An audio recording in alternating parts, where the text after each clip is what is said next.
సంవత్సరాల తరబడి government job కోసం వేచి చూస్తున్నారా? కేవలం 8 నెలల్లో మీ కల నెరవేర్చుకోండి. వెంటనే కింది నంబర్స్‌కి కాల్ చేయండి.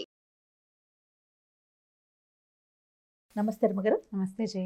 విక్రమ బేతాళ కథలు పెడుతున్నాం కదా రమ్మగారు. చాలా మంది లైక్ చేస్తున్నారు. కంటిన్యూగా ఇవి ఎన్నైతే స్టోరీస్ ఉంటాయో అవన్నీ రమ్మగారితో చెప్పించిందని కూడా మనకి కామెంట్ రూపంలో తెలియజేస్తారు రమ్మగారు. సో అందులో భాగంగా ఈరోజు ఇంకొక విక్రమ బేతాళ కథ. అంటే ఇప్పుడు విక్రమార్కుడు బేతాళ ఎగిరిపోయాక మళ్ళీ పట్టుబదలని విక్రమార్కుడు ఏం చేశాడు, మళ్ళీ వెనక్కి వెళ్ళి చెట్టు దగ్గరికి వెళ్ళాడు. వెళ్ళి ఆ బాడీని భుజాన్ని వేసుకున్నాడు, కిందకి దిగాడు, నడుస్తున్నాడు. బేతాళుడు ఇంకో కథ చెప్పడం మొదలుపెట్టాడు. ఏం చెప్పాడంటే, ఒక రాజ్యంలో రాజుగారు, చాలా మంచి గొప్ప రాజుగారు ఉండేవాడు. చాలామంది మంత్రులు, కవులు, వాళ్ళతో పాటు ఒక విదూషకుడు ఉండేవాడట, కమెడియన్. ఆస్థాన విదూషకుడు అనేది ఒక పోస్ట్ ఉండేది. ఈ విదూషకుడు ఏంటంటే ప్రతి ఆస్థానంలోనూ, రాజస్థానాల్లోనూ సరదాగా మాట్లాడేవాళ్ళు, జోవియల్గా మాట్లాడుతూ సందర్భాన్ని, అంటే సభని కొంచెం అంటే మనోరంజకంగా ఉంచడం అనేది అప్పుడు కూడా ఉండేది, పాతకాలంలో కూడా. ఆస్థాన విదూషకుడు ఈ రాజ్యంలో ఉన్నవాడు ఏంటంటే మహాకోతి. అతను అమిత వాచాలుడు, ఎక్కువగా మాట్లాడేవాడు. అసలు ఏం మాట్లాడుతున్నాము, ఏమంటున్నాము అనేది ఒళ్ళు తెలిసేది కాదు. అయితే ఎవరినైనా ఏదైనా ఎక్కిరిచ్చేవాడు, హేళన చేయటం, ఎక్కిరించడం, ఏదో ఒకటి అనటం, ఏమన్నా మన మాట్లాడడం, తమాషాగా మాట్లాడుతూనే తప్పులు ఎత్తి చూపించటం, మీరు అది కదా ఇది కదా అని అంటాం, ఇలా చేసేవాడు. అయితే అందరికీ అతనంటే ఒళ్ళు మంటగా ఉండేది. కానీ అతను ఏం మాట్లాడినా రాజుగారు నవ్వేవాడు. ఆయన పగలబడి నవ్వేసరికి మిగిలిన వాళ్ళు ఏం చేస్తారు, రాజు నవ్వితే మిగిలిన వాళ్ళు నోరు మూసు కూర్చోడానికి వీల్లేదు, వీళ్ళు కూడా నవ్వాలి కదా, అందరూ నవ్వేవాళ్ళు. అయితే ఆ విదూషకుడు వల్ల వీళ్ళకి రాజ్యానికి ఒక మేలు జరుగుతుండేది. ఇప్పుడు ఈ రాజస్థానాల్లో ఏముంది, కొన్నాళ్ళు గడవగా అధికారులు స్థిరపడిపోయి రాజుని పడగొట్టడానికి ప్రయత్నాలు చేస్తుండేవాళ్ళు. అలాంటిది ఒక సెంటెన్స్ అందినా అందకపోయినా, అంటే మన వ్యక్తుల్ని బట్టి వీడు ఇలాంటి వాడు అని మనకు కొంత తెలుస్తుంది కదా. విదూషకుడు అంటే వాడు ఒట్టి వాగుడుకాయగా కాదు, తెలివిగా ఉంటాడు, తెలివి ఉన్నవాడే, తెలివి తక్కువ వాడు కాదు, తెలివి తక్కువగా వాగటం కాదు, అది తెలివైన వాచాలతే అనమాట. వాళ్ళ ఇంటెన్షన్ కొంచెం తెలుసుకుని రాజుకి అందేలాగా, ఈ నలుగురికి తెలిసిపోయేలాగా ఇతను ఎక్కిరింతగా వాళ్ళ మీద మాట్లాడేసేవాడు. దాంతో ఒక సెంటెన్స్, మాటలు బయటికి రాక ఒక సెంటెన్స్ వచ్చినా సరే, అమ్మో వీడు మనకే గురిపెట్టాడు, జాగ్రత్త పడేవాడు అని అవతల వాళ్ళు జాగ్రత్త పడేవాడు. ఇప్పుడు మామూలుగా కూడా చూడండి, ఏదో చక్కగా బాగా తయారై వస్తే అబ్బా జిగేలమంటున్నారంటే అది మన్నేనని మనకు అర్థమవుతూ ఉంటుంది కదా, అలాంటివన్నమాట. అట్లా మాట్లాడేసరికల్లా జనాలు జాగ్రత్త పడేవాళ్ళు, రాజు కూడా కేర్ఫుల్గా ఉండేవాడు. అయితే కొంతకాలం తర్వాత ఇట్లా జరుగుతూ ఉండేది. రాజు నవ్వడంతో మిగిలిన వాళ్ళు చచ్చినట్టు వాడిని చూసి నవ్వాల్సి వచ్చేది. ఒక ఉత్సవం జరిగిందట, ఒక చాలా పెద్ద ఉత్సవం జరిగితే ఆ ఉత్సవంలో ఈ పురోహితుడు అన్ని చోట్లకి తిరుగుతూ ఇలాగే ఇష్టారాజ్యంగా మాట్లాడుతూ వాళ్ళని వీళ్ళని ఎక్కిరిస్తూ గోలగోలగా ఉన్నాడు. సరే, సభ అంతా తీరింది. పొద్దున్న జరిగిన ఉత్సవం గురించి సాయంకాలం మాట్లాడేసుకుంటున్నారు ఇష్టాగోష్టిగా. అక్కడ డ్యాన్స్ బాగుంది, ఇక్కడ పాటలు బాగున్నాయి, ఆ గారడి వాడు ఇది చేశాడు అది చేశాడు అని మాట్లాడుతుంటే రాజు వీడు పక్కపక్క నవ్వుతూ వీడు ఏమన్నాడంటే, నేను మూర్ఖుడిని అనుకుంటారు కానీ నాకంటే పెద్ద మూర్ఖుడు మన రాజుగారే అన్నాడు. అనేసరికి రాజు గట్టిగా నవ్వాడు, జనాలంతా నవ్వారు. రాజును మూర్ఖుడు అంటే నవ్వారు. అక్కడి నుంచి అసలు మన రాజుగారు, నేనే అందగాడిని కాదు, నేనే కురూపిని, మన రాజుగారికి కురూపితమా అంతా ఇంత కాదు, రాజుగారికి ఎంత దొడ్డి కాళ్ళో తెలుసా, ఆయన గుర్రం ఎక్కితే కాళ్ళు ఎలా ఉంటాయో నడిచినా వాడి ఆయన కాళ్ళు అలాగే ఉంటాయి అన్నాడు. అనేసరికి రాజు ఓహోహో అని మళ్ళీ పక్క నవ్వాడు. అందరూ మళ్ళీ నవ్వారు. అక్కడి నుంచి ఈ మూడో ఆగలేదనమాట, వీడు ఆగకుండా ఇంకా కాస్త పైగా ఏదైనా నవ్వేసరికల్లా పిల్లల్లో ఒక రకమైన ఉత్సాహం వస్తుంది. ఈ విదూషకుడు కూడా ఇంకా ఉత్సాహం పెరిగిపోయిందనమాట. అక్కడి నుంచి ఏమన్నాడు, నేనే వాగుడుకాయని అనుకుంటారు, నాకంటే పెద్ద వాగుడుకాయ మన రాజుగారే, అసలు ఈయన మాట్లాడే మాటలకి జనాలు చెవులు మూసుకోవాల్సిందే అన్నాడు. దానికి రాజుకు నవ్వొచ్చేసింది. వచ్చేసరికల్లా అందరూ నవ్వారు, పగలబడి నవ్వేస్తున్నారు. సభ అంతా ఉక్కిరి బిక్కిరి అయిపోతుంది నవ్వులతో. వీడేమన్నాడు, మన కర్మ, మన దేశం చేసుకున్న పాపం ఏమిటంటే ఈ కురూపి, ఈ దొడ్డికాళ్ళవాడు, ఈ పిచ్చివాగుడు బాగే రాజు, ఈ మందబుద్ధి, ఇది మూర్ఖుడు, నాకంటే మూర్ఖుడు రాదు, ఈ బట్టతల రాజుని భరించాల్సి వస్తుంది, అదంతా మన కర్మ అనేసరికల్లా రాజు నవ్వడం మానేశాడు. రైమని లేచి నుంచున్నాడు.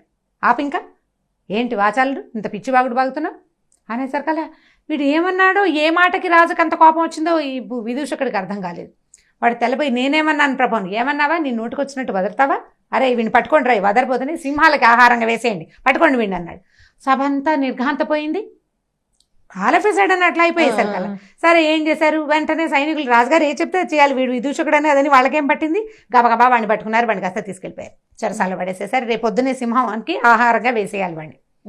అక్కడి నుంచి ఏమైంది, వీళ్ళంతా సభ అంతా తెల్లబోయింది, పొద్దుటి సరదా అంతా పోయింది, సాయంకాలపు సరదా అంతా పోయింది. ఎవరు వాళ్ళు తెల్లమొహాలు వేసుకుని సభ మెల్లిగా నిష్క్రమించారు జనమంతా. రాజు కూడా రివరివలాడుతూ వెళ్ళిపోయాడు. ఆయనకి ఏం చేయాలో అర్థం కావటం లేదు, వెళ్ళిపోయాడు.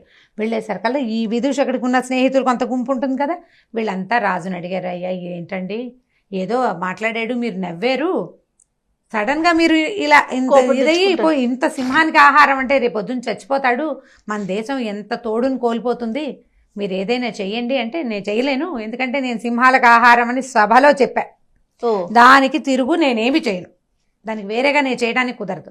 సింహం కనుక వీడిని తినకపోతే నాకు ఓకే, ఆ సింహం తినలేదనుకో బతికిపోతాడు, ఏదో రెండు సింహానికి దొరికితే ఇంకా ఏం బతుకుతాడు, ముందు అది మీద పడేసరికి గుండె అయిపోతుంది, బతికితే నేను ఇంకా వాడిని ఏమన్నాను చెప్పాడు.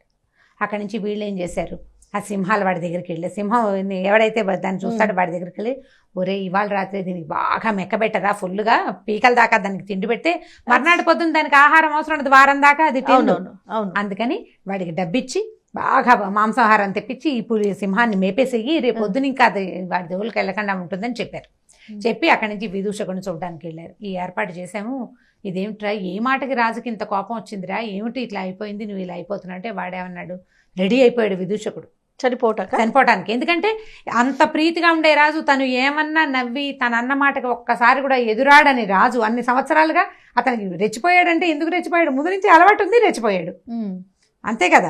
ఇప్పుడు సింహానికి ఆహారానికి తయారైపోయాను, నేను విదూషకుడుగానే చచ్చిపోవాలి, దీనంగా చచ్చిపోను నేను, నాకు మంచి విచిత్రంగా నిలబడే రకంగా ఉన్న బట్టలు కుట్టించండి, అక్కడి నుంచి బాగా గజ్జెలు అవి కాళ్ళకి చేతులకి కట్టుకునేందుకు గజ్జెలు కావాలి నాకని అడిగాడు. సరే వీళ్ళు ఏం చేశారు, రాత్రికి రాత్రి ఓ దర్జీవాణ్ణి పట్టుకుని వాడికి రంగులతోటి పుచ్చు టోపీ ఒకటి, చూడంగానే నవ్వొచ్చేలాంటి ఒక విచిత్రమైన డ్రెస్సు కుట్టించారు.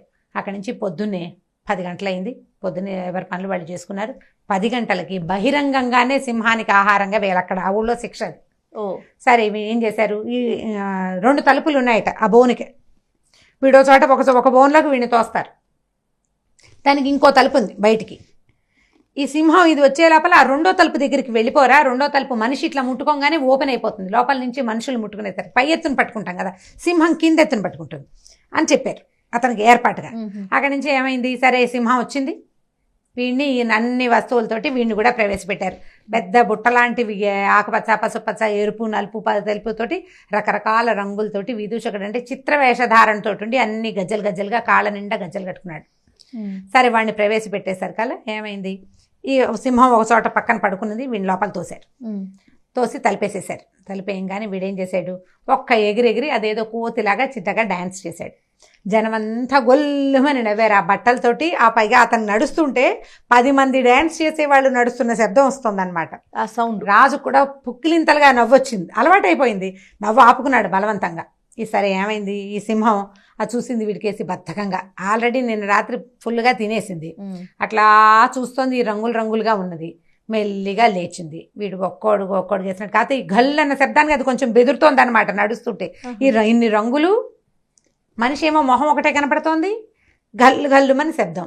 సరే అదేం చేసింది, వీడు ఈ 2వ తలుపుకి వెళ్లే లోపలే అది దూకడానికి ప్రయత్నం చేస్తున్నట్టుగా, అంటే ఎవడో వచ్చాడు వాడి మీదకి దూకుదామనుకుంది, దూకబోతోంది. వీడేం చేశాడు, మళ్ళీ ఎగిరి ఆ శబ్దం పెంచాడు, సౌండ్ పెంచేసరికల్లా ఆగిపోయింది. ఈ లోపల 2వ తలుపు మీద ఇతను పై వైపున ఇతని చేతులు పడంగానే తలుపు ఓపెన్ అయిపోయింది. బతుకు జీవుడా అని ఇతను బయటకు వచ్చేసాడు. సింహం బతకంగా ఉంది, అది చూస్తూ కూర్చుందనమాట. జనాలు అంతా కేరింతలు కొట్టారు, అమ్మాయి విదూషకుడు బతికిపోయాడు, సింహం నుంచి తప్పించుకున్నాడు. ఎందుకంటే మామూలుగా శిక్షల్లో ఏమిటి, ఒకడు తప్పించుకున్నాడు అనుకో, సింహం తినేదాకా వాడిని ఆ బోన్లోనే ఉంచేవాళ్ళు. అయితే రాజుగారు ముందు రోజు రాత్రి వరం ఇచ్చాడు, ఏమిటి, వాడు సింహం కనుక తినకపోతే వాడిని వదిలేస్తానని. బయటకు వచ్చేసాడు.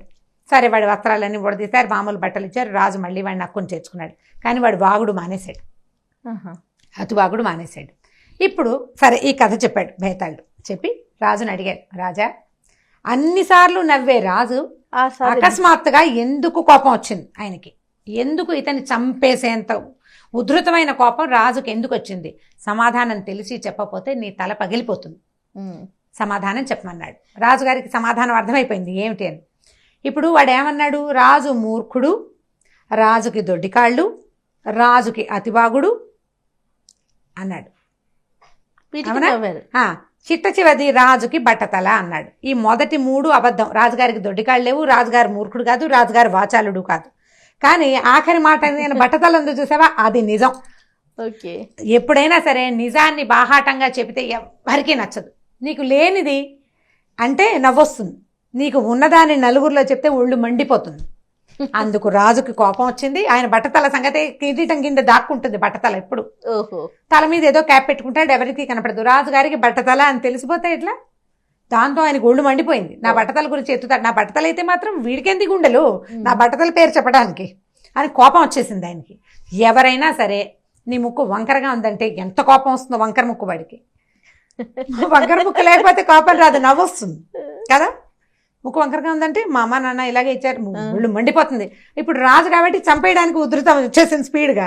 మన బట్టి మామూలు వాళ్ళు ఏం చేస్తాము, ఆ మాట అంటే నీకు జుట్టు పలచన, నీ ముక్కు వంకర, నీ కళ్ళు చిన్నవి, అలాంటివి డైరెక్ట్గా అంటే కష్టంతో వస్తుంది బాగా. కోపం వచ్చి తన కోపాన్ని చూపించగలిగే అవకాశం ఉంది కాబట్టి రాజు వెడికి శిక్షేశాడు అని చెప్పంగానే బేతాళుడు నవ్వాడు. రాజా, చాలా సరిగ్గా చెప్పావు, కానీ నువ్వు మౌనభంగం చేసావు, నేను వెళ్ళిపోతున్నాను అని చెప్పేసి మళ్ళీ బేతాళుడు చెట్టెక్కాడు. బేతాళుడు వెళ్ళిపోగానే పట్టుబదలని విక్రమార్కుడు మళ్ళీ వెనక్కి తిరిగి ఆ బేతాళుడు ఆవహించినటువంటి శరీరాన్ని తేవడానికి మర్రి చెట్టు వైపుకి నడవటం మొదలుపెట్టాడు. కథ కంచికి మనం ఇంటికి. సూపర్, చాలా బాగుంది. ఇలాంటి కథలు ఎన్ని ఎన్ని ఉన్నాయో. పిల్లలకి భలే ఇంట్రెస్టింగ్ అనిపిస్తుంది. ఇప్పుడు పిల్లలకు కాదు, పెద్దవాళ్ళకి ఇంట్రెస్టింగ్ గా ఉంది. ఇప్పుడు నీకు కూడా ఇంట్రెస్టే కదా చాలా. సో ఈ కథలు తెలుసుకోండి. ఇందులో ఉన్న ధర్మ సూక్ష్మం మనంతటా మనం బయటికి తీయడానికి ట్రై చేయడం కూడా మంచి ఆలోచనే. బ్రెయిన్ కి పదును పెరుగుతుంది. అవును. పిల్లలకి చెప్పేటప్పుడు కూడా దీనికి ఇంకొక 4-5 మంచి మాటలు మనం ఇప్పుడు ఉంటే, నేను కథ చదివాను, అదొక 5 పేజీలు ఉందనుకోండి జయ, మీకు 5-8 నిమిషాల్లో నేను చెప్పేస్తున్నాను. అందులో ఉన్న మొత్తం ఆశాంతమైన విషయం నేను మీకేం చెప్పను, అది నేను అర్థం చేసుకుని మీరు చెప్తారు. నా భాషలో నేను చెప్తాను. తల్లులు విన్న తల్లులు వాళ్ళ భాషలో వాళ్ళు చెప్పుకోవాలి. అయితే మీరు కంటెంట్ ఇప్పుడు నేను ఎట్లా ఫ్రేమ్ మాత్రం అదే ఉండాలి. అలాగే ఈ ఫ్రేమ్ని ఇలా యథాతథంగా అందిస్తే ఇవి ముందుకెళ్తాయి కథలు. ఖచ్చితంగా రమ్మ గారు. థ్యాంక్ యూ సో మచ్ రమ్మ గారు. ఓకే జయ.